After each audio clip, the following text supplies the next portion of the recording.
We're going to start with the event. It's the wealth of well-being. Thank you, Sadhguru. I'm going to try to be as invisible as possible so you guys can interact and teach us all your wisdom. Sadhguru, you said the title. That's an insult. All my wisdom in 1 hour is wisdom. In 1 hour. You have to say your wisdom in 1 hour to all of us.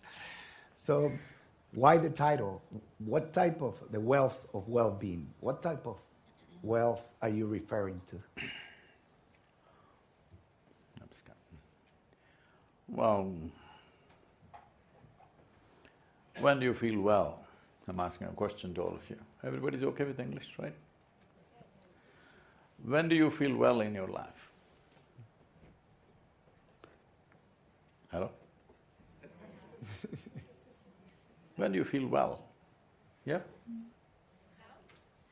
No, not like that. I'm asking… When you share with people that you love. What's that? Yeah, when you share a special moment with people that you love. Only then? Only if people are there? Never otherwise you will feel well? That's what I'm asking you. When do you feel well within yourself? I'm in the present. Huh? When you are in the present. When I'm happy. You see from your heart. Huh? When you feel from your heart. Where else do you feel from? When you breathe. Huh? When you breathe. When you? Breathe.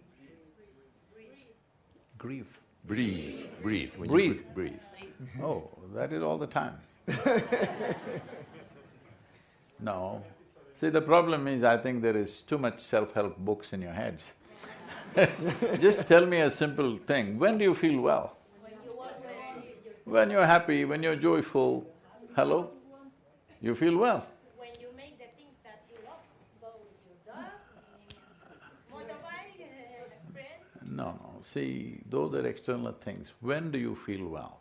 When you're peaceful, joyful, blissed out, or loving, you feel well. When your emotions are pleasant, when your experience is pleasant is wellness, isn't it? Pleasantness of experience is wellness, am I correct? You feel well. In how many ways can you feel well? See, if you're pleasant in your body, if your body is pleasant, we call this health. You want it? Hello? No, you're hesitating. Whether you say yes, no or silence, I'm going to bless you from now on. Health, you want it? Yes. Please say a clear yes, because you must understand all the people who are unhealthy, they didn't think they're going to get unhealthy. They were also like you and me. Suddenly one day, things went all wrong. So health is not an assured place. Hello? It's not a guaranteed place. Next moment we can step into ill health, possible or no? We don't wish it, but is it possible or no? So I'm asking you, pleasantness of body is called health. You want it? Yes. Good. You must say a clear yes to yourself, not to me. It's very important, every cell in your body knows you want health, because one of them can turn against you and cause you a lot of trouble. If this body becomes very pleasant, we call this pleasure. You want it? If mind becomes pleasant, we call this peace. Only 5 people. Okay, I'll bless. Pleasantness of mind, you want it? Yes. If it becomes very pleasant, we call this joy. Yes. If your emotions become pleasant, we call this love. Yes. If it becomes very pleasant, we call it compassion. If your surroundings become pleasant, we call it success. Only to create success, only to create pleasantness in our surroundings, we need the cooperation of all these people and many other forces. But to create pleasantness of body, pleasantness of mind, pleasantness of emotion and pleasantness of energies is 100% your business. Is that so? Yes.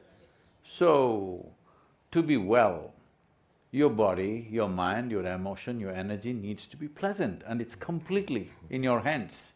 Pleasantness of the surroundings is in many people's hands. You need to get all their cooperation. That is a question of skill and competence. Not everybody can create the same level of pleasantness in the surroundings.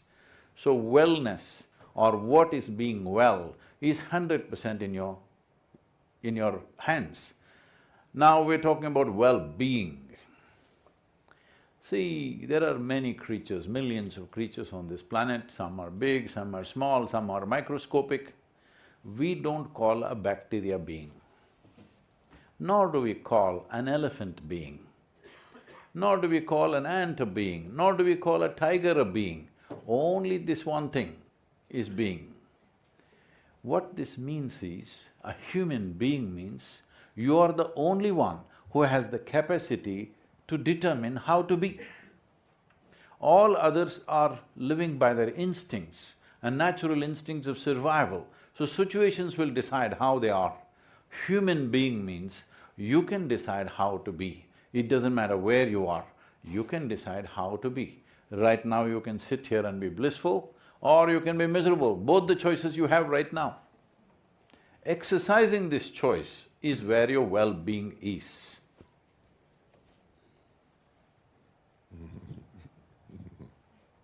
I'm sorry, did I say something? No. Mario,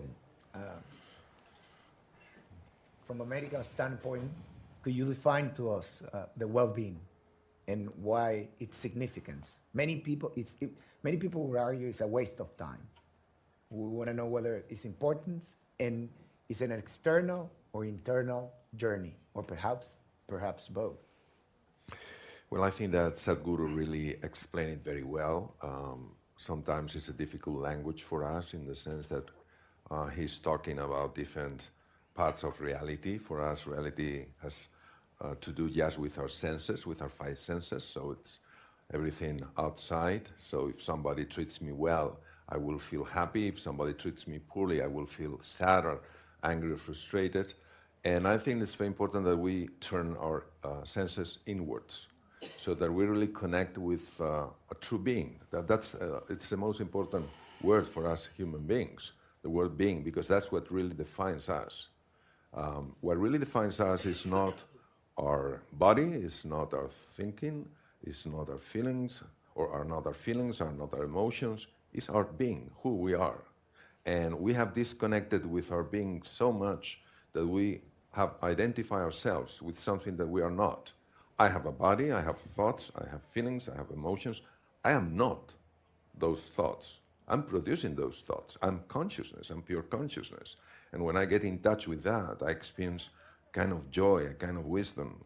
I am aware of my true innocence, so I remove all guilt and shame from my life. From the medical point of view, this is very important because, you know, we physicians, unfortunately, many times we're very much disconnected with the spiritual realm and even the psychological realm. We just see with our eyes the body, and unfortunately, sometimes we don't see even a patient. We see an interesting case, which is very unfortunate in medicine. A client. So, but when we really see the beauty, the greatness, the sacredness of somebody who is in front of us, and we develop this deep way of looking, that deep gaze, and we treat that person with respect, with compassion. We truly listen to that person. We know for sure, it has been demonstrated by very well-known scientists. We know that even the chromosomes and the DNA catches this kind of message, and something starts to change. So now we know for certain that love, unconditional love, which is a different kind of love than the one that we are used to experience in our lives, which means that yesterday we had an amazing dinner at Javier's and Alancha's house, and when we had today the opportunity of meeting Sadhguru's daughter, who is not only a great soul, is also an amazing dancer who really touched our soul, and she's his only child, but when he is asked about the other people, he sees everybody as his family. And this is the key. I think when you really see everybody as your family, you will look at those people in a different way. So you can see that they are different, but you don't see them as distant. And the body really catches it, because unfortunately when the body is at the mercy of our ego, the body gets sick when the body is connected with a true being, the body becomes much healthier, you get much more energy and much more vitality. So I think that what Sadhguru has shared with us is pure gold. Oh, Sadhguru. gold is not a very useful metal, except in the marketplace. It was a metaphor. Sadhguru, how important are our thoughts? I'm sorry? How important are our thoughts in our well-being, to shaping our well-being? Because Mario mentioned that thoughts shapes our bodies, and we're haunted by our thoughts. Can I tell you a little story? Oh, please. This happened. An Indian man went to United States, of course, as a software consultant. After a few years, he made money and he started investing in the stock market. And in, if I'm correct, it's 91 or 92, that year he was the individual who made the maximum amount of money on the stock market. So, a huge amount of money he made. And living in California, just the previous year, he had divorced his wife. Because 50% would have gone to her if he had delayed the divorce by another 8 months. So he thought that was a really stroke of luck for him. And because he's alone and he's got lots of money and now he wants to live longer, so he thought he'll go for a medical checkup. Medical checkup means not like a regular hospital, blood test, urine test, not that kind of thing. In Northern California, there are medical resorts, which are like 7-star resorts, where they have all kinds of tests. They measure the depth of your aura and lot of esoteric tests. So, he entered into one of those 2-week programs for a checkup, general checkup. So he was given a nice room on the 5th floor of the building, and they allotted a very pretty-looking nurse to take care of him. Everything was going fine. On day 4, he felt so relaxed. Unfortunately, what should happen in the toilet happened on the bed. Then he didn't know how to handle this situation, he was seeing how to get rid of this mess. Just then he heard the young nurse coming towards his room. Fortunately, in United States at least, women don't walk quietly, they walk talk. So he heard he heard the noise and he doesn't want this young woman to see the mess that he's done on the bed. Not knowing what to do, in a rush he picked up all the bed sheets and threw it out of the 5th floor window. Down below, a normal man was just walking home from a party. And, he was walking sideways, it helps, all right? Because with a few extra drops in your head or in your body, suddenly you realize the planet is round and it's spinning and it helps to walk sideways. So he was walking sideways and going home, and suddenly the sheets came and covered him. And he fought with the sheets, he screamed and yelled and fought with the sheets. It took him over 2 minutes to get it down. By then the security arrived, hearing all the commotion. Then they asked, "What is happening here? Why are you screaming and yelling like this?" He looked down and said, "It looked like I've beaten the shit out of a ghost." So you create your ghosts and you fight them. What to do for that? It's like fighting with your shadow. You fight with your shadow and you think you're going to win the fight any time. So your thoughts are just small shadows of what you have gathered in your head. You cannot have any other thought other than the data that you have already collected. Try and see. Have another thought about which you know nothing. There is no such thing. With a little information, you can do permutations and combinations and create thousands of varieties of thoughts, but it's still the same stuff. You cannot think about something for which you have no information in your head. You will understand this very well as the AI technology progresses. You will see, with the same information, they will think better than you. They will produce more variants than you can. So this is already beginning to happen, it'll happen in a big way. It's a very good time for people to realize, I've been fooling myself for 1,000 years, telling myself something intelligent is happening. In the yogic sciences, we ascribe no significance to thought. Human thought is generated by us. You can make whatever kind of thought you want. Right now you can try, you can think of a tiger, you can think of a mountain, you think of a flower, you can think of whatever, but none of those things happened. Hello? But you cannot think of any form that you have never seen. You can make distortions of the forms that you have seen, but you cannot come up with a totally new form that you have never seen. So thought is seen as a shadow of a human being. You create shadows, don't fight with it. Then you may win one day. If you win, that means you must be in the asylum. Because you really won over an illusion. An illusion that you create, you win over it. So, how we look at it is, whatever we have accumulated, thought is a consequence of the various impressions we have taken in. Impressions are happening as you sit here, what you see, what you hear, what you smell, what you taste, what you touch, impressions are happening at a tremendous volume right now as you sit here. These impressions all could be transformed into some kind of thoughts. Similarly, the food that you eat, what is the Spanish food? Enchilada, is it? Paella. Huh? That's Mexican. Paella. Enchilada is Mexican. Here is They are the paella. only Here's Spanish paella. people that I meet usually. Whatever is your food, the food that you've eaten has accumulated in the form of this body, because we were not born like this. We were born like this, now we became so much, just the food that we've eaten slowly accumulated. So accumulations, whatever the accumulation, it can be yours. It can never ever be you. I can say this is my pillow, I'm not claiming, okay? I can say this is my pillow, but the moment I say this is me, you know I'm a case. But this is happening to you every day.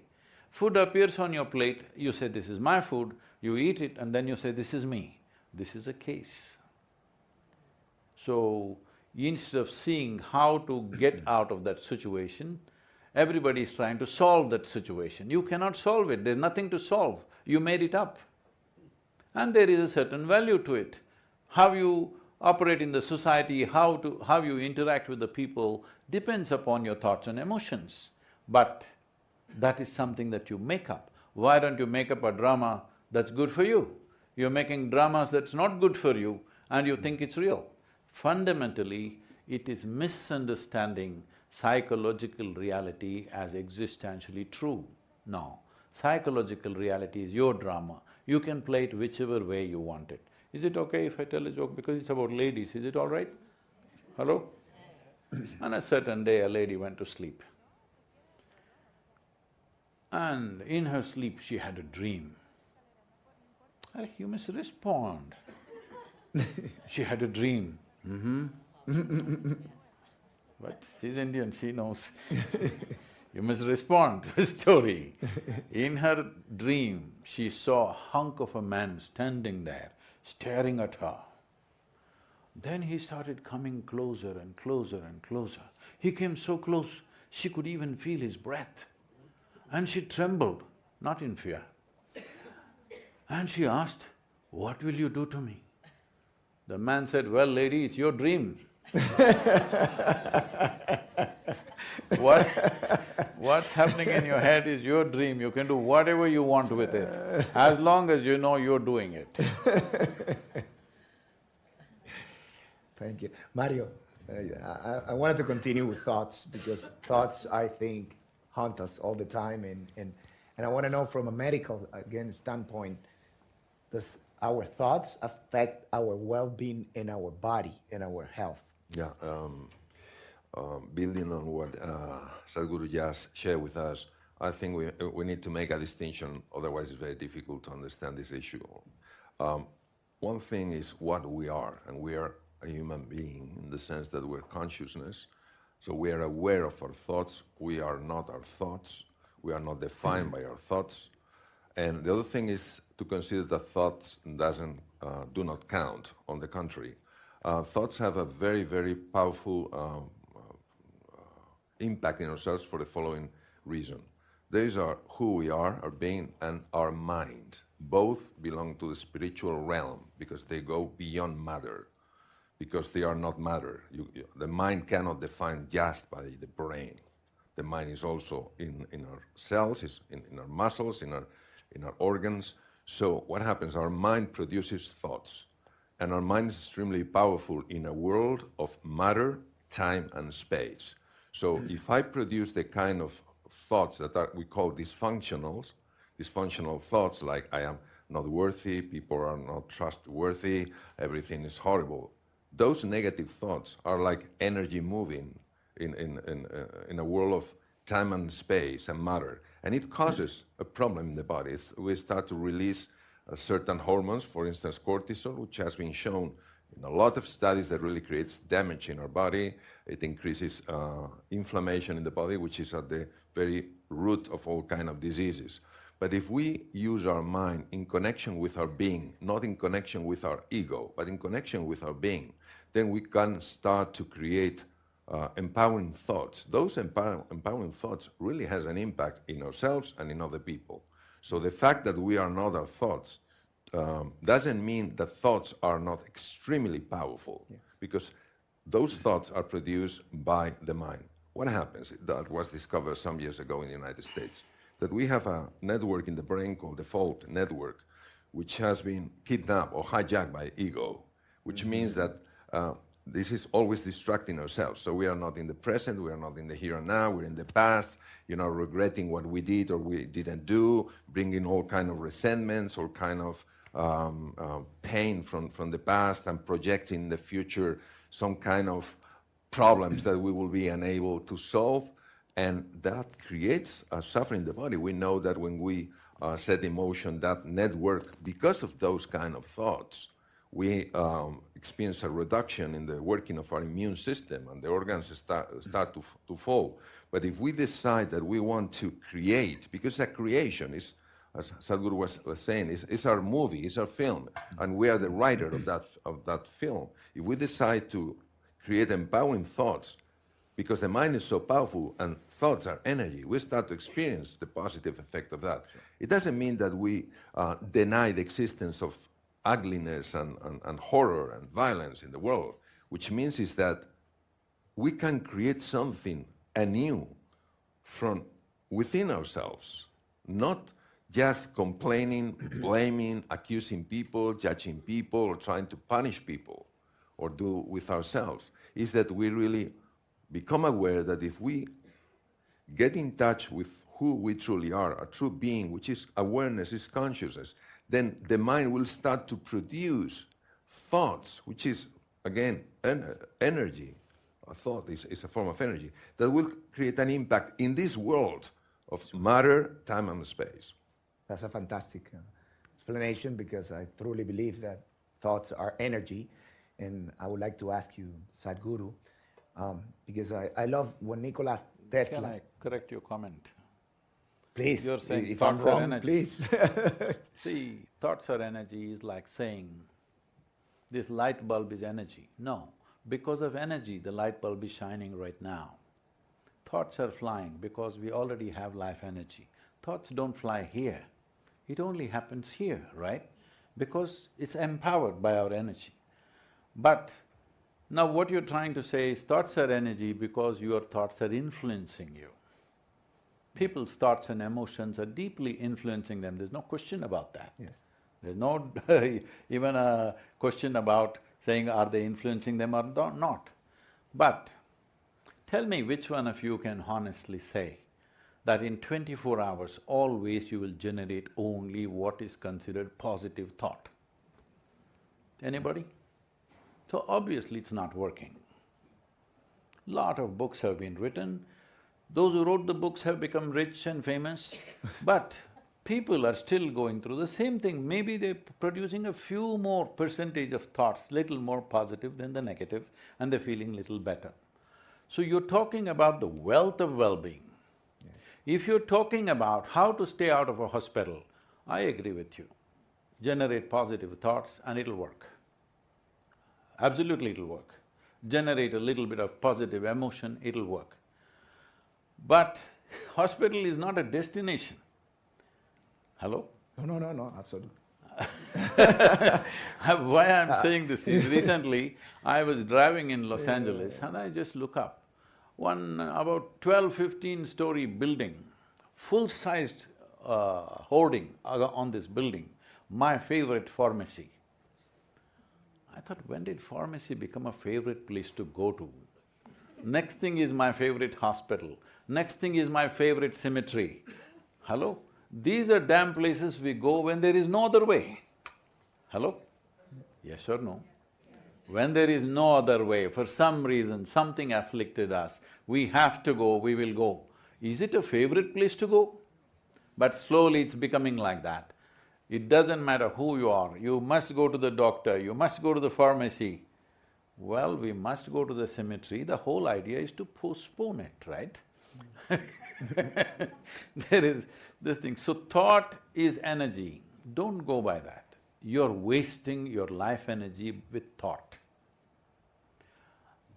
Tell me honestly, all of you, in 24 hours, how many thoughts do you have, do you know? Millions, all right? In this, how many are coherent thoughts? So most of the thought is actually waste of energy, simply you're dissipating yourself. If you sit here, there is a way that initially you distance yourself from the thought-making machine, little distance. Once it has no attention, it will just slow down and stop by itself. If I close my door, which is unfortunately these days not too often, 3 days, 4 days, if I sit by myself, I don't read, I don't look out of the window, I don't watch the television, and I don't have a single thought. Because life as a phenomena is a much bigger phenomena than the thought process. Thought process is a minor thing. Unfortunately, human beings have gotten too entangled with their own thought. What getting entangled with a thought means is, your creation is goddamn bigger than the Creator's creation. This is the problem. Yes. The problem is, your own creation has become too big, that Creator's creation is meaningless. Sun came up today in the morning, meaningless. Flowers bloomed, meaningless. Millions of things happened across the cosmos, meaningless. You have one nasty thought and it's a bad day. This is because, see, in this cosmos, neither the men of science nor the religious people know where it begins, where it ends. Am I correct? Hello? Yes. Nobody knows where it begins, where it ends, because it's that vast and so incredible. It doesn't matter if you explore this for 10 million years, still you will not know because it's such a fantastic creation. In this creation, this planetary system which we call as the solar system is a tiny speck. In that tiny speck, planet Earth is a micro speck. In that micro speck, Madrid is a super micro speck. In that you are a big man. This is a huge problem. It's only because you have lost perspective as to who you are in this creation, your thoughts have become important. Please understand this. If you understand, you are just a speck of life. You and me will disappear one day. So many countless number of people who thought they are smart and big walked this planet. Where are they right now? All topsoil, isn't it? This also will become topsoil. But in the meantime, I'm thinking I'm so big that my thoughts are important and it's a big energy which is going to make things happen. No, your thoughts are just shadows falling out. This which just weakens you over a period of time because every thought consumes a certain amount of energy. Thought does not create energy, let's be very clear about that. Thought is consuming energy. Now I'm speaking, this speech consumes energy. There's no question about this. Hello? Somebody else may feel inspired, but it's consuming energy. Without this, nothing happens. No activity happens without consumption of energy. Whether it's a thought or an emotion or a word that we utter, it is consuming energy. So, this energy may be used in so many ways. I am not saying human thought is completely nothing. It is only useful for handling material aspects of life, because the data that you have is all about the material that you have seen. When I say material you have seen, your eyes, they can see only that which stops light. You can see my hand because it's stopping light. But something that's more vital than my hand in this room is air, but you can't see it. Hello? But can you live without it? So anything that does not stop light or anything that's not opaque, your senses cannot perceive. So it sees only physical or material aspects of life. So to handle material aspects, your thoughts are useful, the data that you have in your head is useful, but you're talking about wealth of well-being. Now, here thoughts have no role. And Sadhguru, you mentioned something important. What's the scope of well-being, Mario? The Romans says that a healthy mind on a healthy body. Is that everything there is to well-being, or there is more to well-being than healthy mind and healthy body? Well, I see like three levels in our lives. The first one is just the material level, which is, you know, our organs. Is if I trip over and I break my knee, that's something that affects my body, and everybody understands that, and we have to take care of our body. Despite the fact that we are not our body, we have to take care of our body. And this is important for all of us, especially if you are close to the medical profession. There's another level which is the psychological level, and there's no question that people have been helped throughout centuries when they have come across a psychologist who really helped that person to change the nature of the thoughts, from negative thoughts to positive thoughts. But still those thoughts do not reflect who we are. But those thoughts really have an impact in how we live our lives. We know perfectly that people who are under a depression are always generating negative thoughts. Of course, there are things which are painful around ourselves, but nevertheless, if we, being aware that we cannot change all thoughts, but if we are aware of our thoughts and acknowledge that we are not our thoughts, but we have thoughts, and thoughts play a role in this world of matter, time, and space, it's much better to be aware of the power of thoughts, because they have really an impact in this material plane.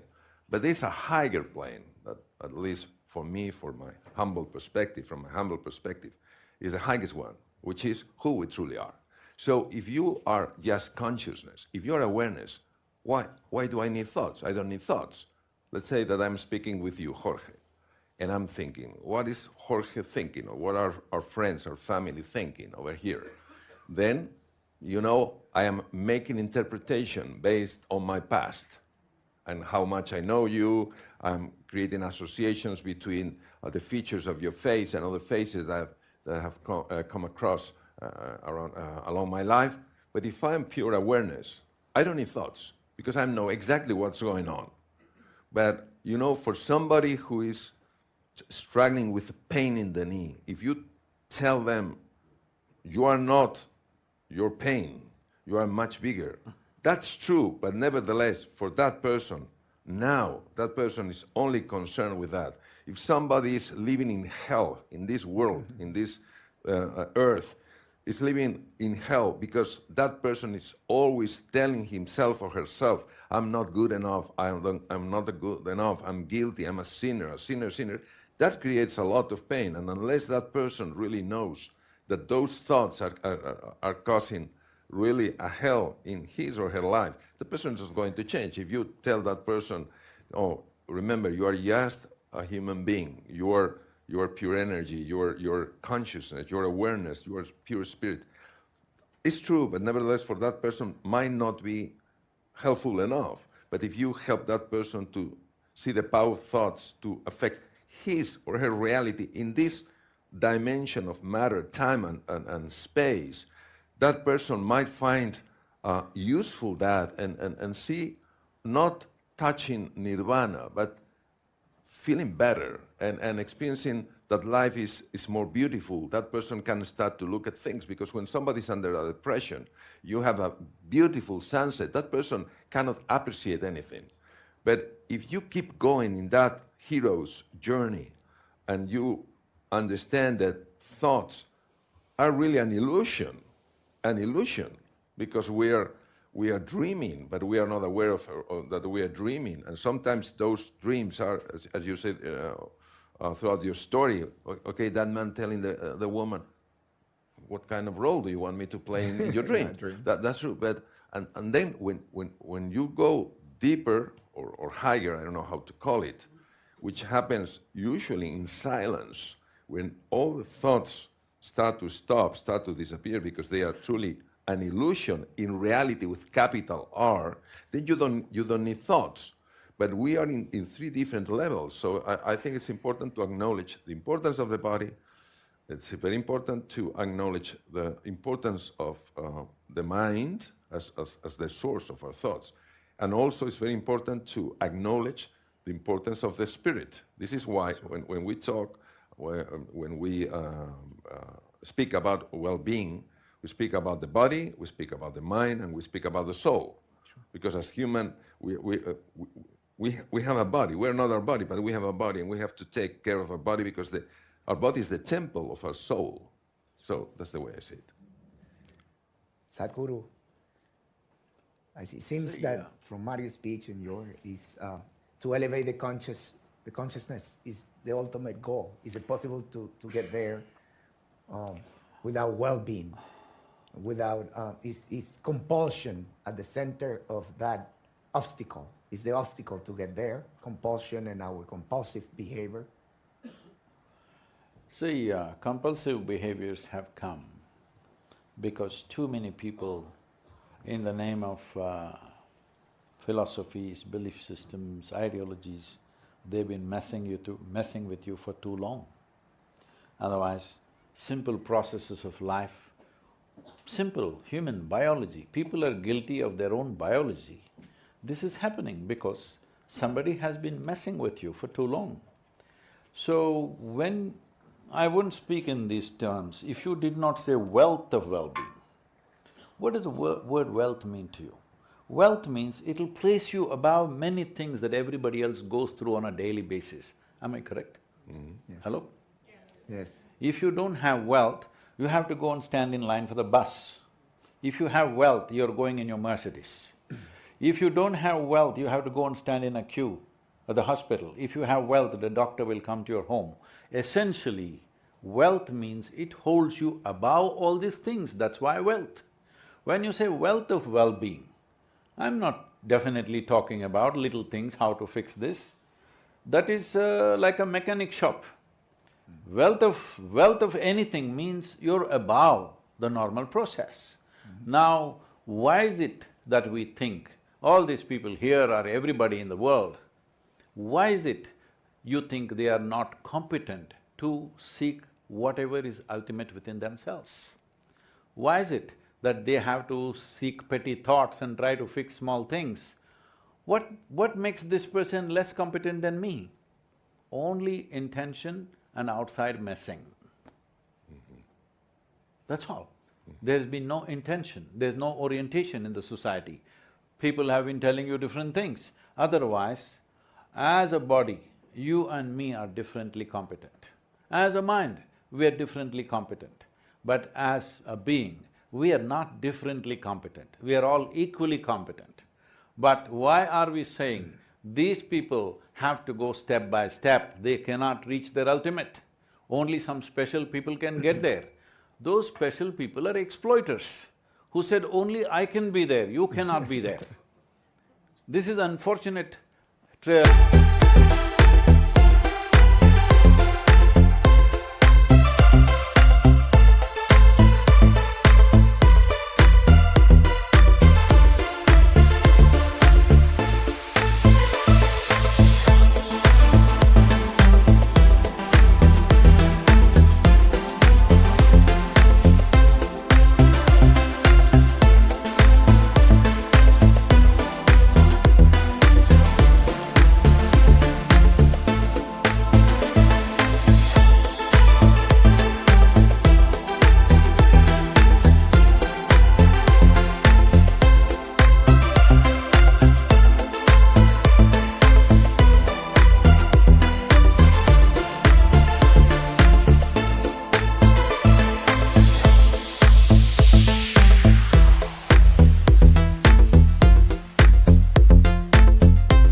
that, history of this world.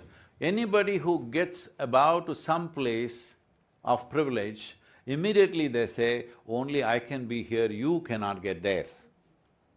No, I'm telling you, in body, you may not be able to run as fast as Mr. Bolt. In mind, you may not become an Einstein, but as a being, you're as good as anything. Yeah. Oh, that's fantastic. Yeah. So that brings me, thank you. I guess that brings me to the last question, both of you, because we would like to start taking questions from the audience, because you mentioned that the difference is perception and education. Do we need to reform our education system to include a more holistic approach? Yeah, and I think that what we need is a completely different perception of how things are. Because if we see each other at the same level in the dimension of being, I cannot be more than you. I can have more things than you or less things than you, but I cannot be more than you, because it's a sun ray is not more than another sun ray, because both acknowledge that they come from the same source. So I think that when we get in touch with our true being, which is our soul, our awareness, our consciousness, and see each other as being part of the same family, out of there, everything will change. So it's the point in which everything starts, which is an intention to get in touch with that deeper aspect of ourselves, our true nature, our true being, which is the same in everybody. That's the reason why we are sacred creatures. When we do that, out of that, we will have the creativity, the entrepreneurship, the entrepreneurial spirit, the wisdom, the love,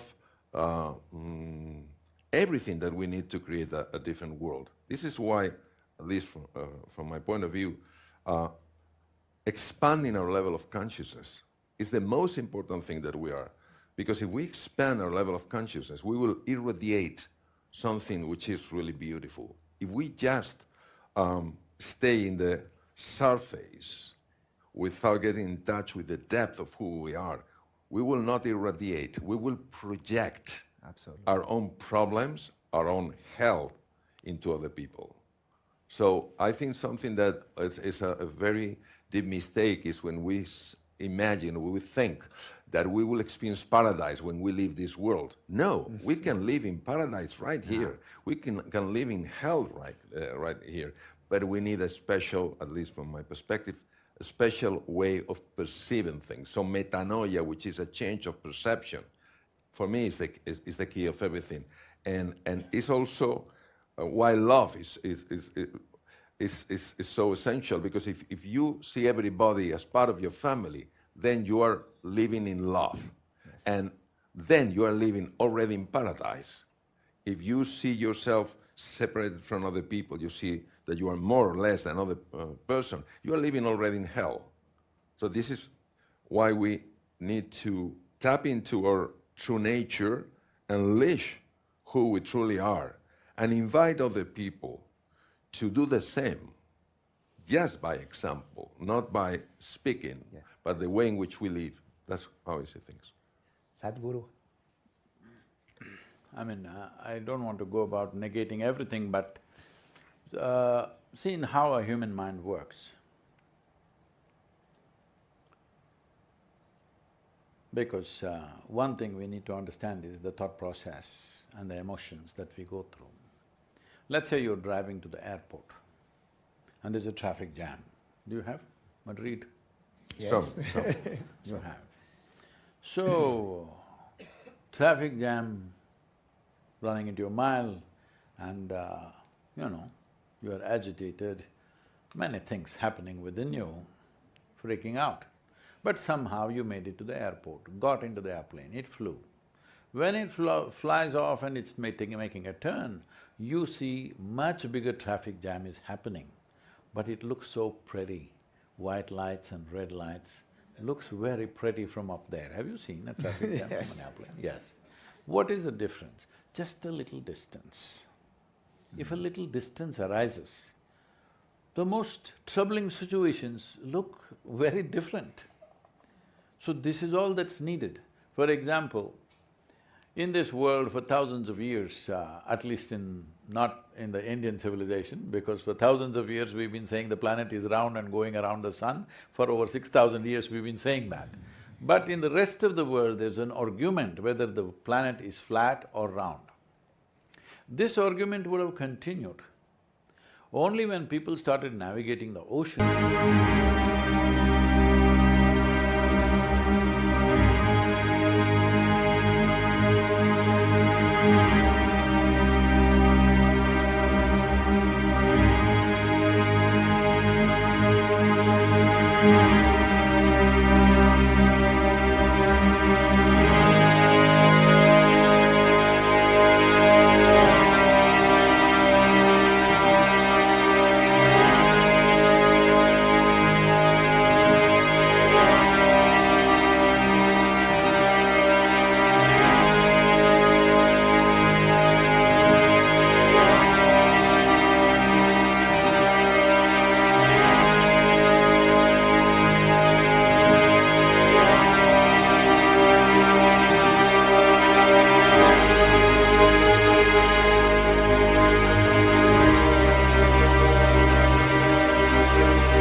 They realized there seems to be a curve. When they started flying, they clearly saw it is a round planet. When they went and stood on the moon and looked down 100%, it is round. It's the distance, isn't it? When you're in it, even now if you walk up and down this hall, is it flat or round? In your experience, it's flat earth. Hello? In your experience, it's just a flat earth, how can it be round? If it's round and you're somewhere at some latitude, all of us should be falling off. We are not. I'm saying the important thing is a little space between you and your body, between you and your mind. If this space happens, which is not some great achievement, every human being can do that with a little attention. If that happens, what your mind is saying, what does it matter? You can make it say what you want, rest of the time it may be chattering some nonsense, depending upon what is topmost in its bin today, accordingly it'll be. It's like, see, you must understand your mind is like a garbage bin. Because you can't choose what should go into it. Can you choose? I like this man, he must be in my mind. I don't like her, she should not be in my memory. Is it possible? Is it possible? If you say, I don't like her, she will be in your dreams also. Yes, you try to reject some face and see, it will rule your mind completely. So, you don't have a choice as to what you can store in your mind. What you can use, you have choice. What you have in the content of your mind, you have no choice. Anything that you perceive from the outside world gets impressed upon you. Now, if you're conscious enough, you can use what you have consciously, what you want, what you don't want, you can filter. But if you're compulsive, it'll happen. So essentially, we are talking about either compulsive behavior or conscious behavior. It's not just in behavior, in action, in speech, in thought, in emotion, in energy, in the way, the kind of reverberations we cause within ourselves. Is it a compulsive process or is it a conscious process? Instead of working towards the conscious process, we are trying to clean up the compulsive process. You clean up as much as you want. It is no use because you fix everything today, tomorrow morning when you get up, everything will be same again. This is the nature of this because what you call as human mind is not a simple process. It has millions of rooms. In your life you might have explored 2 rooms or 5 rooms or 10 rooms, but it has millions of rooms. There are medical cases of I was talking to some of the top psychiatrists in UK, and they were saying they found a man with 32 personalities, full-fledged life. He's schizophrenic, 32 personalities, he's living 32 lives, absolutely. I said 32 is not a big number. A human being can live 10,000 lives. It is just that you may not have time and space to do that. Otherwise, human mind is capable of such complexities. Why is it so? If I can take 2 minutes, can I? Please. See, in yogic sciences, we look at human mind like this. Human mind has 16 parts. In these 16 parts, you should use only one part to handle your material success in the world.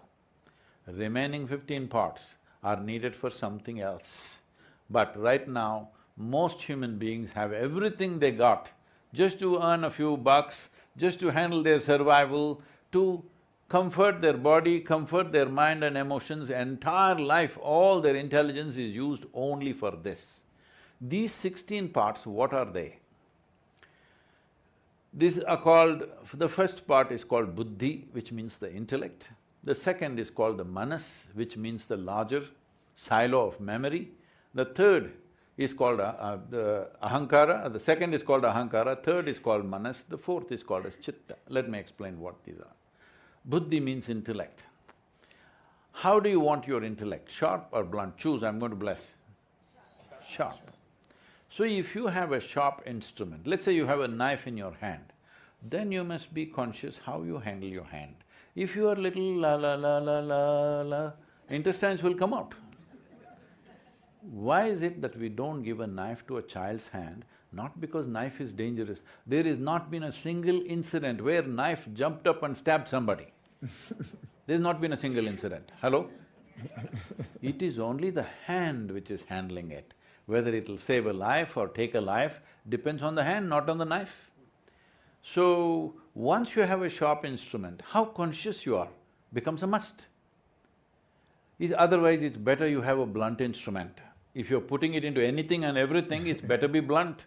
Otherwise, it will cause damage to somebody else or to yourself. So, this is buddhi. But this sharp knife doesn't have an intent of its own. It all depends how you have identified. This is called as ahankara. What is your identity? Now if you're Spanish, you are willing to use this knife to protect your nation and kill anybody that comes your way to threaten your nation. If you are some other country, you are that. Hello? If you're just outside the border, you will fight for that. If you are whatever, it doesn't stop with nationality, race, religion, gender, nonsense, so many things. Whatever is your identity. The moment you're identified with something, your intellect is enslaved to that identity. It will only work to serve that identity. It may be religion, it may be race, it may be nationality, it may be gender, it may be some other football club. Hello? It's not a small thing, it's bigger than a nation. So, your identity determines how you wield the knife. So it's important, what is your identity? So we developed a culture where before we start education for a child,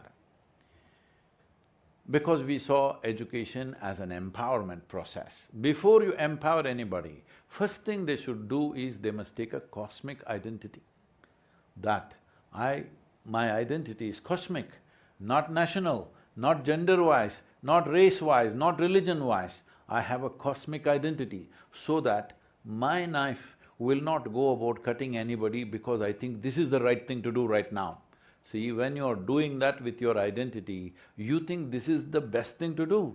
People are not only willing to kill, they're willing to die. So you must understand they're very honest. Hello? See, I'm only willing to kill. This is anybody can do. I'm willing to die for my identity. Is a honest, you can't doubt that, isn't it? Hello? You can't doubt that, I'm willing to die. But most identities are like that, people are willing to die for their identity. So once you're identified, your intellect is a prejudiced intellect. It will function in a certain way. In a limited scope of life, it's useful, but in the larger scope of wealth, of well-being, it's meaningless. So the next aspect of the mind is called as manas. There are 8 layers of memory in this. Here, there is an elemental memory, an evolutionary memory, a karmic memory, genetic memory, and other 4 layers of memory which are called as articulate and inarticulate memory, conscious and unconscious layers of memory. These 8 memories are in, let's say it's in one big tank. The pipe that connects is your identity. How you're identified, that is how you will interpret your memories. You have no choice about it. Once you say, I'm Spanish, everything Spanish looks fine. Hello? You see, look at all the nations, I'm not just talking about your nation. There's a flag, it's just a piece of cloth, all right. But now this is Bharat, this is my country's flag, tears will come. Hello? Yes or no? Yes. Who did this to you? Right from your childhood, somebody told you this is your identity. Once you create that identity, your intellect works like that. All the bank of memory that you have is all interpreted according to your identity. So there is a knife and there is a hand which holds it, and there is a memory that is backed up. Depending upon what type of memory and what kind of identity, accordingly your knife is wielded. But there is a 4th dimension of intelligence, which we refer to as chitta. Because there is no appropriate English word, I am continuing to use the Sanskrit word. English word they will use loosely, consciousness. That's not what it is about. Chitta means it's an intelligence which is unsullied by memory. All your intelligence right now is sullied by memory. That is, your memory determines how you use your intelligence, isn't it? I know this person, I don't know this person, I like this person, I don't like this person. Accordingly, whatever is your memory, accordingly your intelligence functions. So there is a dimension of intelligence within you which does not have an iota of memory. Well, this may not go well with your culture, but in the yogic lore, it says like this: if you access your chitta, God will become your slave. You interpret it whichever way you want. I am not talking religion, I am just telling you that which is the source of who you are. Because you eat a piece of bread and it becomes human body. Bread means a simple thing. Human body means the most complex thing that you can produce on this planet. It becomes that within a couple of hours. There must be an intelligence beyond your understanding here, isn't it? The source of creation is throbbing here. If you connect to that, then we say God becomes your slave. Now you don't have to do the simple things that everybody does. And is it the privilege of some exclusive special people who sit in some Himalayan cave? No, every human being has the same stuff. It is just that no intention to connect. That means they don't want to be wealthy, they want to stand in the queue. Please, it's time you get wealthy.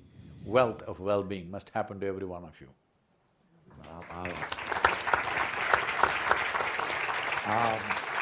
I